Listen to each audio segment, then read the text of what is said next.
For what purpose does the gentlewoman from New York seek recognition? Representative Yoho put his finger in my face. He called me disgusting. He called me crazy. He called me out of my mind.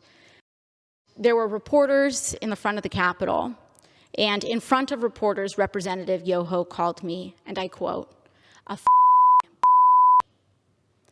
These are the words that Representative Yoho levied against a congresswoman, the congresswoman that not only represents New York's 14th congressional district, but every congresswoman and every woman in this country, because all of us have had to deal with this in some form, some way, some shape, at some point in our lives.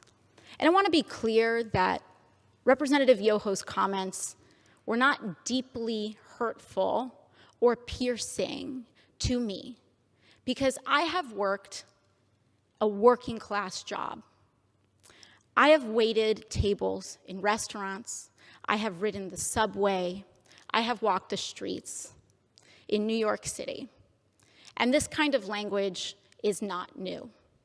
I have encountered words uttered by Mr. Yoho and men uttering the same words as Mr. Yoho while I was being harassed in restaurants. I have tossed men out of bars that have used language like Mr. Yoho's. This is not new, and that is the problem. This issue is not about one incident. It is cultural.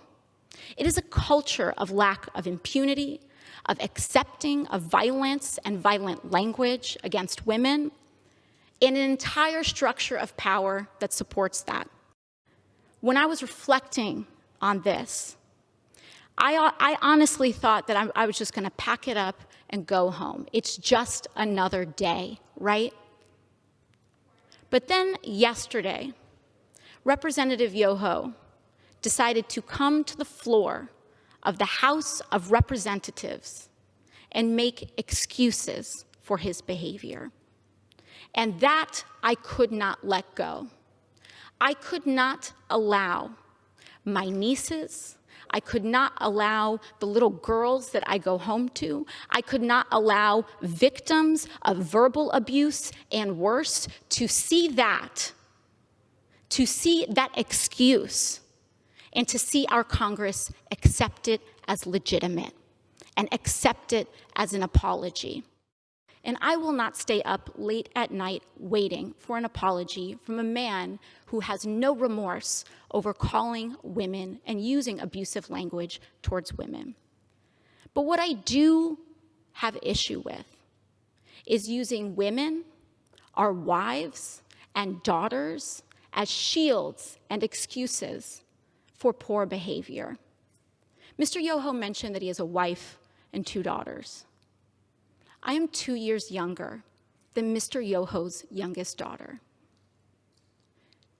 I am someone's daughter too.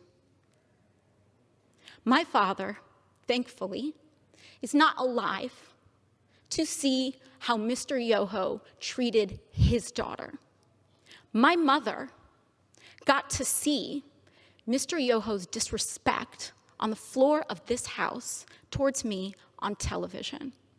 And I am here because I have to show my parents that I am their daughter and that they did not raise me to accept abuse from men. Having a daughter does not make a man decent. Having a wife does not make a decent man. Treating people with dignity and respect makes a decent man. And when a decent man messes up, as we all are bound to do, he tries his best and does apologize.